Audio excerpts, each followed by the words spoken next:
श्री दुर्गा देव्ये नमः। श्रीमद्देवी भागवत महापुराण अष्टम स्कंद अध्याय 14। लोक पर्वत की व्याख्या व्यवस्था और सूर्य की गति का वर्णन। भगवान नारायण कहते हैं, देवर्षि नारद, इसके आगे लोकालोक नाम का पर्वत है। प्रकाशित और प्रकाशित ये दोनों प्रकार के लोक हैं। इसके मध्य भाग में एक लोकालोक पर्वत है। इन लोकों का सीमा बताना इनका प्रयोजन है। मान सोत्तर पर्वत से लेकर सुमेरु तक जिसका अंतर है, उतना ही यह पर्वत की परिभाषा है। यहाँ की भूमि स्वर्णमयी है। यह ऐसी स्वच्छ है मानो दर्पण हो। सर्वसाधारण प्राणी वहाँ नहीं रह सकते, अर्थात वह स्थान केवल देवताओं के लिए है। वहाँ कोई पदार्थ गिर जाए फिर भी वह उसे अलग नहीं हो सकता। अतएव नारद, वहाँ सब प्रकार के प्राणियों का समुदाय नहीं ठहरता। इसी के कारण उसका नाम लोकालोक हुआ है। सूर्य जिसे प्रकाशित करते और जिसे नहीं करते, उन दोनों लोकों के ठीक मध्य भाग में इस पर्वत की स्थिति सदा रहती है। भगवान श्रीहरि ने तीनों लोकों के ऊपर दोनों ओर की सीमा निर्धारित करने के लिए इस पर्वत का निर्माण किया है। सूर्य से लेकर ध्रुव तक सभी ग्रह इस पर्वत के अधीन हैं। अतः इन ग्रहों की किरणें लोकालोक पर्वत के पीछे रहने वाले तीनों लोकों को ही प्रकाशित करती है। दूसरी ओर लोक कदापि उन किरणों से प्रकाश नहीं प्राप्त कर सकते। नारद, यह महान पर्वत जितना ऊंचा है उतना ही लंबा भी है। इस पर्वत के ऊपर चारों दिशाओं में शंभु ब्रह्मा ने 4 दिग्गज नियुक्त किए हैं। इन गजराजों के नाम हैं ऋषभ, पुष्पचूर्ण, वामन, अपराजित। समस्त लोगों को भली भांति स्थित रखने के लिए ही इन दिग्गजों की नियुक्ति हुई है। इस लोकालोक पर्वत पर स्वयं भगवान श्रीहरि विराजते हैं। उनके यहाँ विराजने का मुख्य उद्देश्य यह है कि इन दिग्गजों की तथा इनकी परम विभूति इंद्राणी देवताओं की शक्ति का विकास हो। ये सात्विक विशुद्ध गुण वाले सम्यक हों तथा सदा कल्याण के भागी बने रहे। 8 सिद्धियाँ इनकी सेवा में संलग्न रहती हैं। विक्षसेन आदि पार्षद इन्हें घेर कर खड़े रहते हैं। इनकी चारों विशाल भुजाएं शंख, चक्र, गदा और पद्म आदि आयुधों से सुशोभित रहती है। सनातन भगवान श्री हरि ऐसे वेश में पूरे कल्प भर यहाँ विराजते हैं। इनकी माया से रचित इस जगत की रक्षा इनके यहाँ विराजने का प्रयोजन है। कहा जाता है कि इस लोकालोक पर्वत के भीतर की भूमि जितनी लंबी चौड़ी है उतनी ही बाहर भी है। इसके आगे जो विशुद्ध भूमि है उसमें परम योगी पुरुष आदि जा सकते हैं। नारद, स्वर्ग और पृथ्वी के बीच जो ब्रह्मांड है उसी के मध्य भाग में सूर्य रहते हैं।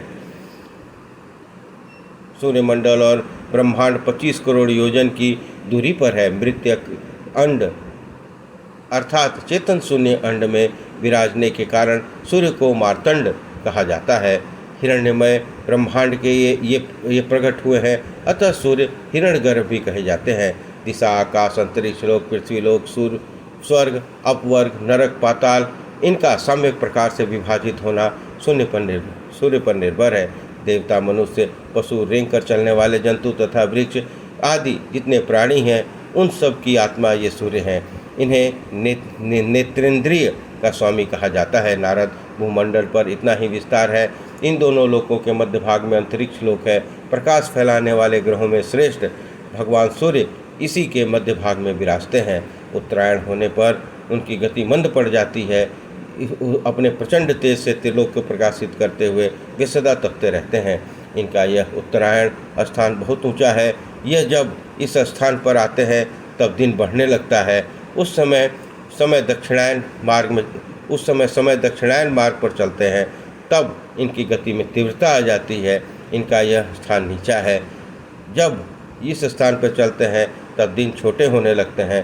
सूर्य का तीसरा स्थान विश्वत कहलाता है। इस पर चलते समय इनकी गति में समानता आ जाती है, क्योंकि यह स्थान सर्वत्र समतल है। इस पर चलते समय दिनों के परिमाण में कोई खास अंतर नहीं रहता। जिस समय सूर्य मेष और तुला राशि पर आते हैं उस समय दिन और रात प्राय समानता हो जाती है। जब ये वृष आदि 5 राशियों में रहते हैं तब दिन के मान में वृद्धि हो जाती है और रात्रि छोटी होने लगती है। जब वृश्चिक आदि 5 राशियों में चलते हैं तब दिन और रात में विपरीत परिवर्तन होने लगता है। भगवान नारायण कहते हैं, नारद, अब सूर्य की श्रेष्ठ गति का वर्णन करूँगा। ये शीघ्र और मंद्र आदि 3 प्रकार की गति से चलते हैं। मुनिवर, सभी ग्रहों का स्थान 3 ही हैं। स्थानों के नाम हैं जारद्रव, एरावत और वैश्वानर।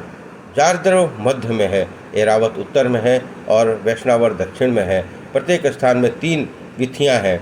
अश्वनी, भरणी और कृतिका को नाग विधि कहते हैं। रोहिणी, मृगशिरा और आद्रा को गज विधि कहते हैं और पुष्य, पुनर्वसु, अश्लेषा यह एरावत विधि कहलाती है। ये तीनों विधियाँ उत्तर मार्ग कही जाती हैं। मघा पूर्व फागुनी, उत्तरा फागुनी आर्स भी विधि है।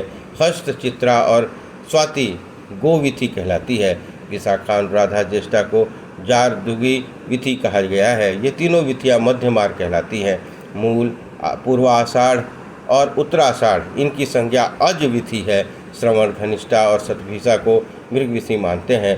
पूर्व भाद्रपद, उत्तर भाद्रपद और रेवती वैश्वानरी विधि है। अज विधि, मृग विधि, वैष्णव विधि ये 3 विधियों में दक्षिण मार्ग कहा जाता है। जब सूर्य ग्रह उत्तरायण मार्ग पर चलता है, दोनों पहिए पवन रूपी पांच से बंधकर ध्रुव द्वारा खींचे जाते हैं। इस प्रकार सूर्य की अवरोहण गति कहलाती है। मंडल के भीतर से सूर्य चलता है। मुनिवर, इस मानदेय गति से दिन क्रमशः बढ़ने लगता है, रात छोटे होने लगती है। यही सौम्यायन का क्रम है। इसी प्रकार जब सूर्य का रथ दक्षिणायन मार्ग पर पास द्वारा खींचा जाता है, तब उसे अवरोहण कहते हैं। मंडल के बाहर से गति होती है। उस समय सूर्य की चाल बहुत तेज रहती है। दिन क्रमशः ह्रास और रात्रि में वृद्धि हो जाती है। विषुव मार्ग पर सूर्य का रथ पास द्वारा किसी ओर नहीं खींचा जाता, सम्य रहता है। मंडल के मध्य भाग में सूर्य विराजमान रहते हैं, इसलिए रात और दिन दोनों का मान बराबर रहता है। जब ध्रुव की आज्ञा मानकर पवन और पास सूर्य के रथ को खींचते हैं, उस समय भीतर के मंडलों में जो सूर्य चक्कर लगाते हैं, पुनः ध्रुव के पास से मुक्त होते ही सूर्य का रथ बाहर के मंडलों में घूमने लगता है। इस मेरु पर्वत के पूर्व भाग में इंद्र की पुरी देवधानी है। यमराज की महान पुरी संयमनी मेरुगिरी के दक्षिण भाग में है। निम्नलोचनी नामक विशाल पुरी में वरुण रहते हैं। यह पुरी सुमेरु पर्वत के पश्चिम भाग में है। विभावरी नाम से प्रसिद्ध चंद्रमा की पुरी सुमेरु पर्वत के उत्तर में कही गई है। ब्रह्मवादियों का ऐसा कथन है कि सूर्य इंद्र की पुरी में उदय होते हैं। जब वे संयमी पुरी में पहुंचते हैं तब दोपहर हो जाता है। निम्नलोचनी पुरी में पहुंचने में सायंकाल हो जाता है। जब विभावरी पुरी में सूर्य जाते हैं तब आधी रात का समय हो जाता है। इस सूर्य का सभी देवता सम्मान करते हैं। उन्हीं के नियम को मानकर संपूर्ण प्राणी अपने कार्य को करते हैं। सुमेरु पर रहने वाले सदा मध्यकाल के समान ही समय प्रतीत होता है। यद्यपि सूर्य का रथ सुमेरु को बाएं करके चलता है, किंतु प्रवाह वायु की प्रेरणा से यह दक्षिण में मुड़ जाया करता है। सूर्य का उदय और अस्त का समय सदा सबके सामने पड़ता है। नारद, शेष जितनी दिशाएं और विदिशाएं हैं, जहाँ रहने वाले प्राणी जब सूर्य दिखते हैं तब उनके लिए वही उदय काल है, और जब छिप जाते हैं वही स्थान को अस्ताचल मानते हैं। नारद, जिस समय सूर्य, इंद्र आदि लोकपालों की पुरी में पहुँचते हैं, उस समय उनके प्रकाश से तीनों लोग प्रकाशित होने लगते हैं। 2 विकर्ण, उनके 3 कोण और 2 पुरियाँ, सब में सूर्य की किरण के प्रकाश फैल जाता है। संपूर्ण द्वीप पर्वत सुमेरुगिरी के उत्तर स्थित है। जो वहाँ सूर्य को उदय होते देखते हैं, उनके लिए वही पूर्व दिशा कही जाती है। ठीक उसके वाम भाग में मेरु पर्वत है। इसी को सिद्धांत माना गया है। हजारों किरणों वाले सूर्य समय और मार्ग के प्रदर्शक हैं। जब वे इंद्र की पुरी में संयमनी पुरी को जाते हैं, तब 15 घड़ी में 2.25 करोड़ 12,75,000 योजन का मार्ग इन्हें तय करना पड़ता है। इसी प्रकार वरुण लोक, चंद्रलोक, इंद्रलोक को जाने के समय एवं मार्ग की दूरी का नियम है। सूर्य का काल चक्रात्मका तथा धृतमणि कहते हैं। समय की जानकारी प्राप्त करने के लिए इसका भ्रमण होता रहता है। चंद्रमा आदि अन्य जितने आकाशचारी ग्रह हैं, वे नक्षत्रों के साथ उदय और अस्त होते रहते हैं। शक्तिशाली सूर्य को त्रिमयी कहा जाता है। इनका रथ एक मुहूर्त में 34,800,000 योजन का चक्कर काटता है। इसमें चारों दिशाओं की चारों पुरियाँ पड़ जाती हैं। प्रवाह नाम की वायु इनके रथ के चक्के की सदा घुमाया करती हैं। जिस रथ पर सूर्य बैठते हैं, उसका एक चक्का 1 संवत्सर रूप है, ऐसा विद्वान पुरुष कहते हैं। 12 अरों, 3 धुरों और 6 अवनियों से यह संपन्न है। इस रथ की एक धुरी का सिरा सुमेरु पर्वत के शिखर पर और दूसरा मानसोत्तर पर्वत पर है। सूर्य के रथ का पहिया इस प्रकार घूमता है मानो तेल पेरने का यंत्र चक्कर काट रहा हो। यूँ मानसोत्तर पर्वत के ऊपर सूर्य परिभ्रमण करते हैं।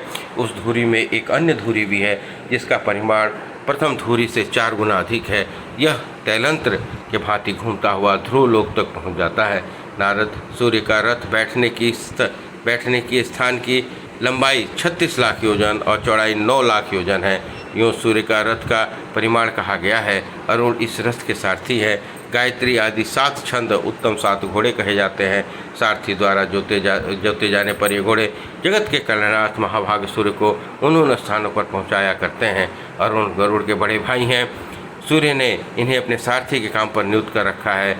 ये सूर्य के आगे उन्हीं की ओर मुख करके बैठते हैं।